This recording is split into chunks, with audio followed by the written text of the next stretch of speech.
Dassasaa Birruu, Baaroo Tumsaa, Elomoo Qilxuu, Jaarraa Abbaa Gadaa, Abishoo Garbaa, Hayilee Fidaa, Maannoo Mazannir, Hayila Maariyaam Gammadaa, Garasuu Dhukii, Asaffaa Shaaroo Lammii, Bakar Abdii, Caalii Shonee, Oliiqaa Dingilii fi Masaa wajjin dhaabbachuun sagalee oliif ta'uun ni jirra jechuun yoo sangoone qofa.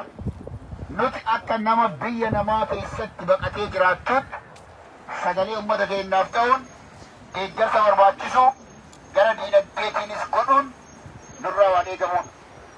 Yeroo ammaan kana akkuma beekamu wanti deemaa jiru hedduun namaa quba qabdan. Garuu waan tokko tokko sirriitti illee nuuf galanatti hin fakkaatu. Namni mana kana iddoo kana dhuftanii as jirtan dubbiin tun hanga akka isinii galtu bahe. Waa hedduutu deemaara dhiiroo. Waa hedduutu deemaara Oromoo.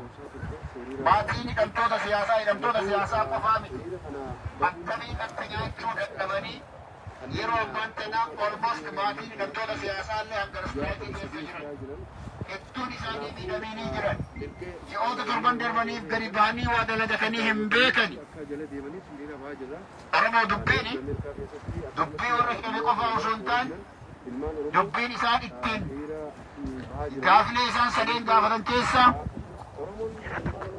maatii keenyaa fi qabannaa yookiin ammoo ilaalchi mootummaan maatii keenyaaf qabu asirraa oka jedhe kanneen akka Baqalaa Garbaa kanneen maatiin isaaniillee baankiin isaaniillee hanga har'aa irraa cufamee jiru. Mee Oromoo maatiin kun akkamitti akka jiru mee yaada. Kanaaf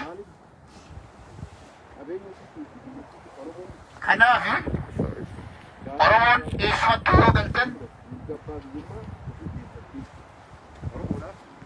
eessumattuu yoo galtan asiillee yoo galtan as dhaabachuu qofaa miti. Maatiin kun eenyuun qaba jedhaallee of gaafadha. We are not here just for the sake of prisoners. We are here to stand with their families too. Akkuma agartan yeroo ammaan kana maatiin hidhamtootaa kun ilmaan isaanii mootummaa kanaan toorchi ta'a miidiyaa garaagaraa irratti yoo dhufan walgahii garaagaraa irratti argamanii yeroo isaan yaada kennan nama rakkisa, nama dhiba. Hidhamtoonni siyaasaa kun maaf hidhaman kan jedhu Oromoo ofitti himame. Hidhamtoonni kun sababa isaan hidhamaniif bakka takka isinii tuqa. Maaf mootummaan jara kana sababa barbaadee hidhe. Abiy Ahmed haasawa isaa keessa waa jedhee ture. Warroota nu deeggaran jaran kaayyoo keenya warra nu mormutu beekee jedhe. Warri isaan deeggaraa jiran keessattuu ilmaan Oromoo maaliif Abiy Ahmediin akka deeggaran hin dabalatu. Hin beekanis quban qaban. Wanti isaan jedhan yoo gaafatte ka Abiyyi nun kaaduu qofa jedhan. Maaliin amantee jedhan Abiyyi nu akkata jennee hin amannu. Kanaan ala hooggansa OPDO jabaan deebisii deebisu tokko hin qaban. Oromoonni ce'as gaawwan quban qaban. Raafiin Oromoo takkaallee hin deebitu. Qabeenyi Oromoon abbaan qabeenyaallee ta'uu hin danda'u. Waa hunda hidhanii jiran Oromoo. Guyyaa dheengaddaa warshaa tokko Goojjam keessa eebbisan warshaa zayitaa. Shira warshaa zayitaa san keessa jiru Oromoollee ni barsiisa. Oromoo maal akka godhuuf yaadan. Carraa kanaa warri biyya jirtan. Warshaa sanirraa zayita ba'u akka biddeenyaan. Warshaan sun warshaa sumbii ilmaan Oromooti qaabiyyi dhaqee eebbise suni.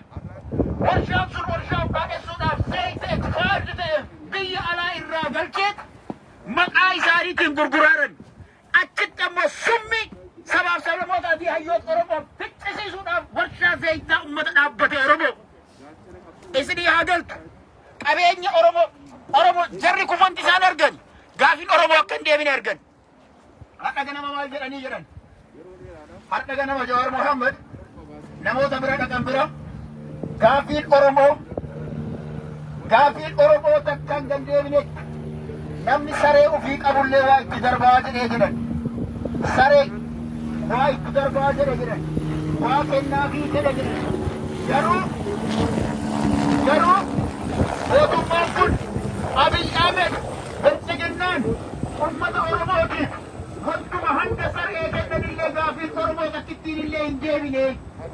Bakka gaafiin Oromoo kabajaa sareen qabdu hanqattetti gammadaa kolfa garaa beelaa gadaan tuuna malee bakka gaafiin Oromoo hin deebinetti bakka ummanni Oromoo salphatetti bakka Oromoon gaafiin isaa gurri isaa dhagahamuu didetti nyaadhaadhaaf hanga nutti dhuftani deemtaniitiin isaan bira dhaqxanii jarri kun badiin qabanii gadi dhiisaa osoo jettanii wayyaadhaadha kan jedhan.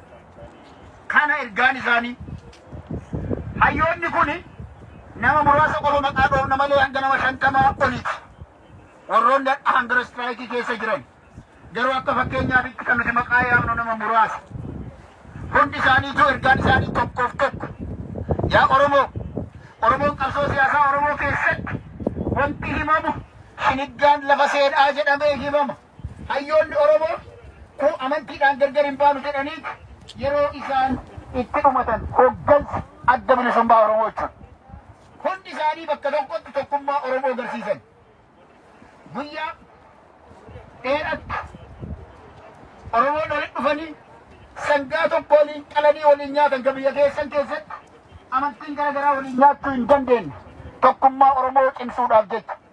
Har'a hayyoonni keenya kun hundi isaanii kutaa ganda lagaa fi amantiidhaan osoo waliin qoonne dhaaba addaa garaagarummaa dhaabaa qabaniin osoo adda waliin qoonne hundi isaanii waliin ta'anii kan miseensa dhaabaa ta'ellee kan miseensa dhaabaa hin ta'ellee garaa beelaatiin yeroo nyaata guyyaa 13 lagatan tokkummaa Oromoo kanaa ol wanti namatti himu maali? Isaan kun yoo dhufatanillee wanti isaan Oromoo dhaabaa jiran Oromoo tokkummaa keessan jabeeffadhaadhaan. Oromoo tokkummaa keessan malee wanti isin baasu hin jiru jabaadhaadhaan. Tokkummaan Oromoo bifa kanaan cimuu qabu. Abadan diin ergamtoonni nafxanyaa Oromoo amantiidhaa fi Oromoo lagaan adda qooduu akka hin dandeenye eenyullee beekuu danda'uu qaba. Abadan yoomillee taanaan Oromoon kaayyoo nafxanyaa yookiin ajandaa nafxanyaatiin mataa gadi hin qabatu. Yoomillee taanaan Oromoon ajandaa nafxanyaatiin adda qoodamee qe'ee isaa keessatti ilmaan nafxanyootaa filannoodhaan qopheessa. Oromoon filannoodhaan ala bahee qe'ee isaa irratti hin jiraatu. Ni jiraata? Ni jiraata? Dhaabbileen siyaasaa Oromoo? Dhaabbileen siyaasaa Oromoo? Dhaabbileen siyaasaa Oromoo? Dhaabbileen siyaasaa Oromoo? Dhaabbileen siyaasaa Oromoo? Filannoon ala godhamanii? Filannoon ala godhamanii? Ilmaan nafxanyootaa? Ilmaan nafxanyootaa? Oromiyaa keessatti? Oromiyaa keessatti? Filannoof deemuun? Filannoof deemuun? Abadan? Abadan? Dhumneet? Dhumneet? Dhumneet? Dhumneet? Dhumneet? Dhumneet? Banna malee? Banna malee? Hin danda'amu? Hin danda'amu? Hin danda'amu? Hin danda'amu? No election? No election? Without representation? Without representation? No election? No election? Without representation? Without representation? No election? No election? Without Oromo? Without Oromo? No Ethiopia? No Ethiopia? Without Oromo? Without Oromo? No Ethiopia? No Ethiopia? Without Oromia? Without Oromia? Oromia shall be free! Oromia shall be free! Oromia shall be free! Oromia shall be free! Oromia shall be free! Oromia shall be free! Free Jawaar Mohammed! Free Jawaar Mohammed! Free Jawaar Mohammed! Free Jawaar Mohammed! Free Baqala Garba! Free Baqala Garba! Free Hamza Borana! Free Hamza Borana! Free Hamza Borana! Free Hamza Borana! Free Abdi Ragasa! Free Abdi Ragasa! Free Abdi Ragasa! Free Abdi Ragasa! Free Gammachu Ayana! Free Gammachu Ayana! Free all Oromo political prisoners! Free all Oromo political prisoners! Free all Oromo political prisoners! Free all Oromo political prisoners! Abiy must go! Abiy must go!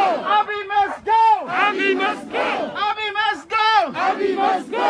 US! US! US! US! US! Stop! Stop! Stop! Stop! Supporting! Supporting! Supporting! Supporting! The killers! The killers! US! US! US! US! Stop! Stop! Stop! Stop! Funding! Funding! Abiy Ahmed! Abiy Ahmed! Abiy Ahmed! Abiy Ahmed is a killer! Is a killer! Abiy Ahmed! Abiy Ahmed is a butcher! Is a butcher! Free! Free! Oromia! Oromia! Free! Free! All of us! All of us! Free! Free! All of us! All of us! Free! Free! Ilman Oromo! Ilman Oromo! Mal barbaanna! Mal barbaanna. Maal barbaanna? Bilisummaa. Maal barbaanna? Bilisummaa. Maal barbaanna? Bilisummaa. Nuti eenyu? Oromoo. Who are we? Oromoo. Who are we? Oromoo. No justice? No justice. No justice? You say no peace. No justice? No peace. No justice? No peace. No justice? No peace. No justice? No peace. No justice? No peace. Boca, afitno. Isin afitto.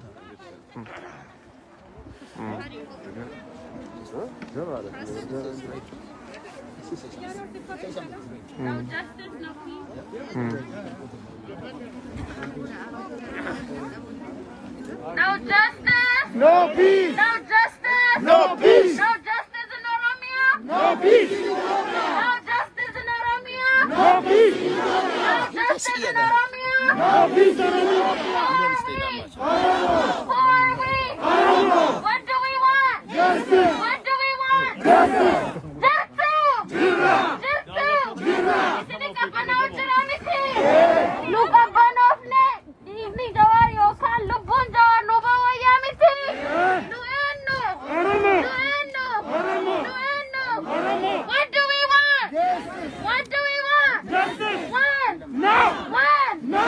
When? No. When? No. When? No. Oromiyaan ni bilisoomti. Oromiyaan ni bilisoomti. Oromiyaan ni bilisoomti. Oromiyaan ni bilisoomti. When I say Oromummaan dhiiga kenna, you say jabaadhu qeerroo kenna. Oromummaan dhiiga kenna. Oromummaan dhiiga kenna. Oromummaan dhiiga kenna. Jawaar kenna. Oromummaan dhiiga kenna. Kenya. Oromummaan dhiiga kenna. Kenya. Oromummaan dhiiga kenna. Who are we? Oromoo. Who are we? Who are we? I can't hear you. Who are we? What do we want? Justice. What do we want? Justice. When? Abiy must go. Abiy must go. Who must go? Who must go? Who must go? Abiy must go. Down, down, Abiy. Down, down, Abiy. Down, down, Abiy. Down, down, Abiy. Down, down, beat him too. Down, down, beat him too. Down, down, beat him too. Down, down, beat him too. Down, down, gurgura too. Down, down, gurgura too. Down, down, gurgura too. Down, down, gurgura too. Sabru, Baro Tumsa, Elomo Qilxuu, Jaarraa Abbaa Gadaa, Abishoo Garbaa, Hayilee Fidaa, Maannoo Mazannir, Hayila Maariyaam Gammadaa, Garasuu Dhukii, Asaffaa Shaaroo Lammii, Batar Abdii, Caalii Shonee, Olii Qaadingilii.